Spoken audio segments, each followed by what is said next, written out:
Hi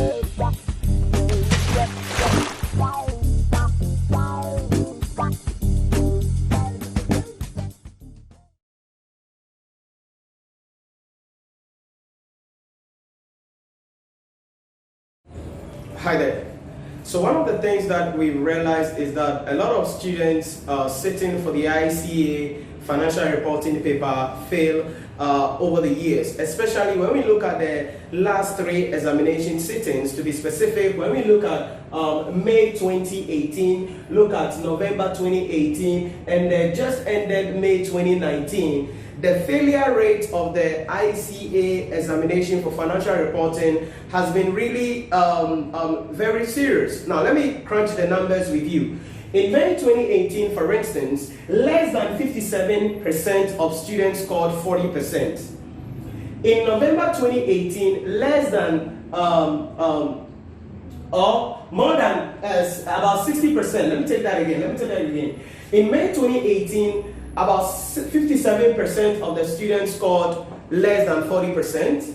And then in November 2018, about 60% of students scored 40%. Then in May 2019, about 80% of students scored less than 40%. Now, I don't know if you understand that very well or you get it. What it means then is that, especially when we take the May 2018, it means 80% of students who sat for the financial reporting examination scored less than 40%.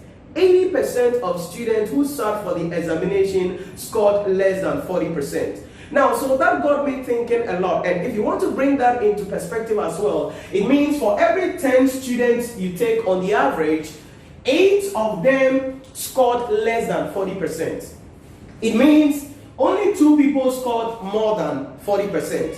What it means then is that on the average, probably, if you take 10 people, maybe only 1 person passed.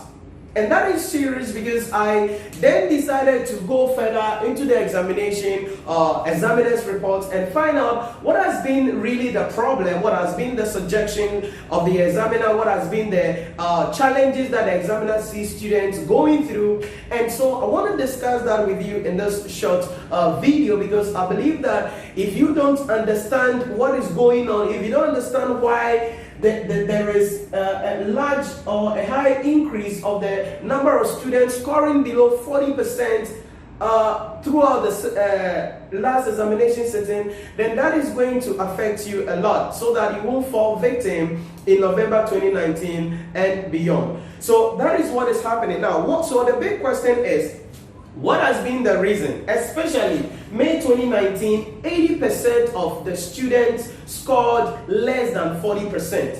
80% of the students scored less than 40%. Why is that? What are the suggestions of the examiner?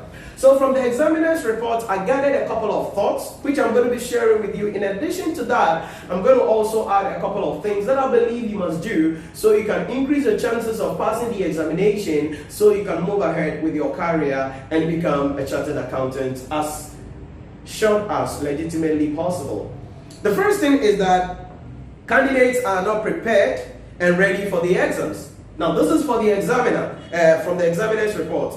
He suggested, or he mentioned, that part of the causes of this is the fact that candidates are not prepared and they are not ready for the examination.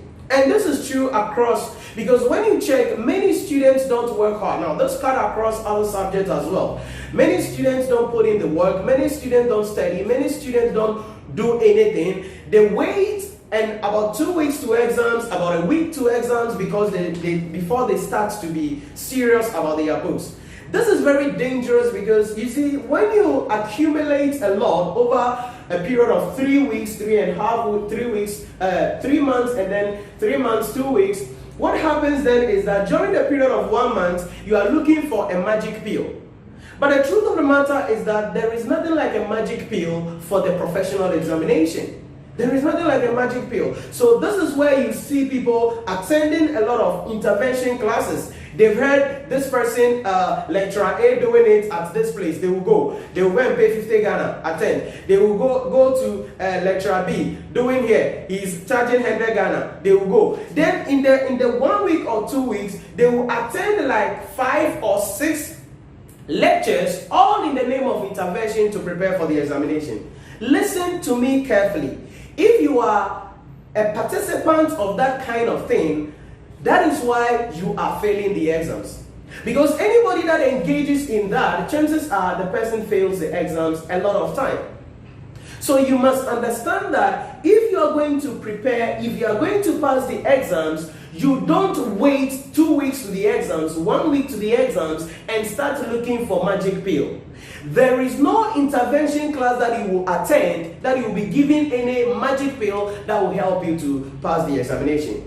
I hold an executive revision masterclass 2 weeks to the exams. And when students come, what I do is I open the environment for you. You're going to have access to our lecture videos. You're going to have access to a one-on-one session with me. You're going to have access to our mock question. You're going to have access to a mock discussion with me. You're going to have access to our examination analysis documents. But if you're not ready to work, you're not ready to put in the effort, you're not ready to sacrifice for that 2 weeks, then you're not going to do anything. So I've seen people coming through my executive revision masterclass and they fail. And it's not because I'm not good. And I've seen people coming through the executive revision masterclass and they are able to work hard, they burn the midnight candle, and they pass the exams. So it is not about attending an intervention class, it is about what you do. So the reason why 80% of the students scored less than 40% in the financial reporting examination May 2019 is, one of the reasons is students or candidates were not prepared and ready for the examination. That's it. That's it. And I believe that you can attest to the fact. I don't know when you started learning for the November 2019 examination, or when you started learning for the next examination. But what I know is that many people procrastinate, many people postpone, many people don't put in the work, all in the name of a lot of excuses that they give to themselves that they don't have time. But if you are going to really pay money for tuition service, you are going to pay money for the examination, you are going to pick a vehicle, go to the exam hall, you are going to pay money for an intervention class somewhere, and you will go and fail the exams on top of that, that is the hardest emotional trauma that you can put yourself through. So the first thing I want you to know is this: if you are a victim, you are a participant, you are a culprit of the attitude of postponing, of the attitude of putting something in the future and waiting 2 weeks to the exams, 1 week to exam, and start to be serious, you've got to stop it. Because if you don't do that, then you're going to be failing the exams.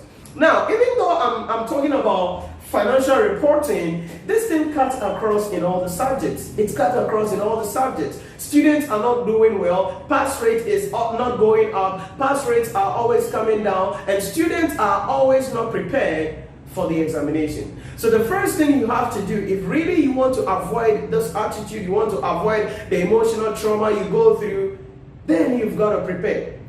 I tell people this all the time. You see, you can spend the money, no problem, you can always make the money back, but the emotional trauma you take yourself through for failing an exam is an experience that you cannot forget as a person.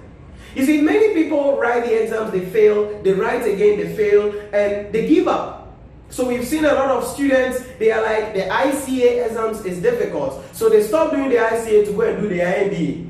As if when you finish doing the MBA and you come back, the ICA will be cheap.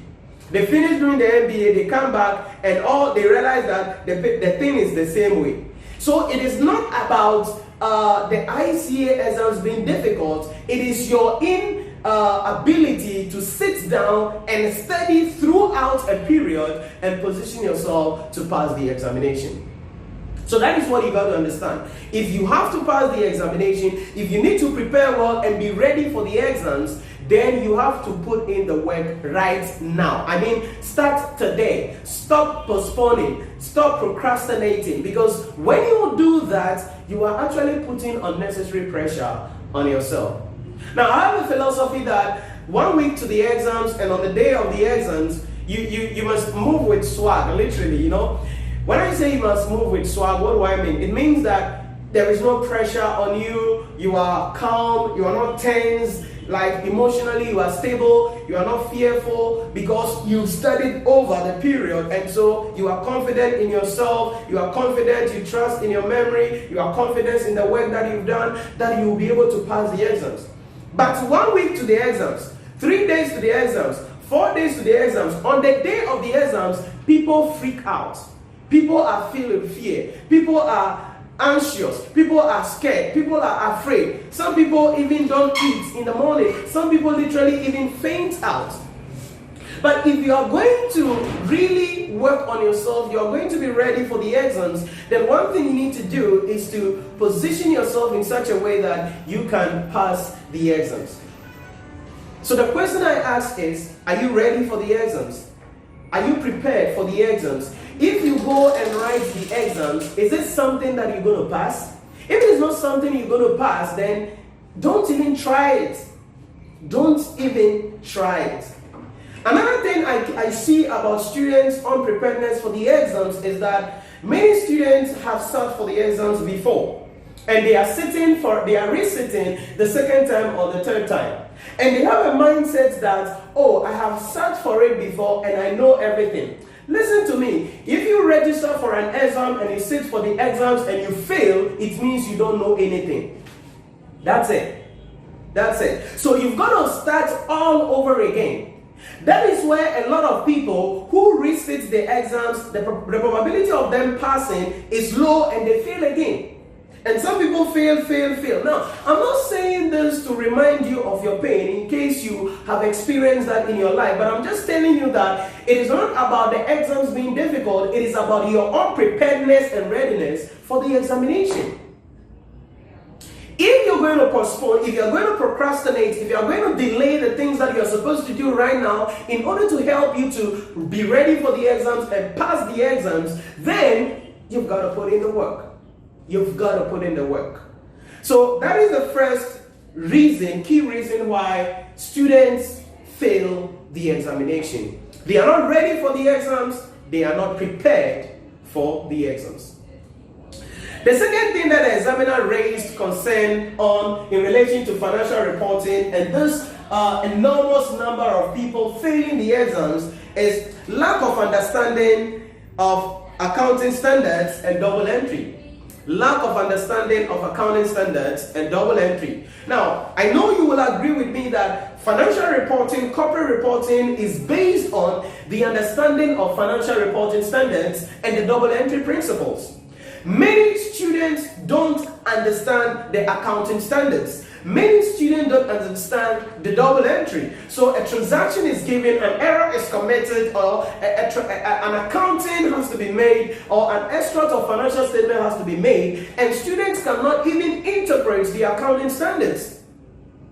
This is why I tell students that if you are writing financial reporting, if you are writing corporate reporting, there are core standards that you must focus on. You cannot go to the exam hall without a deeper or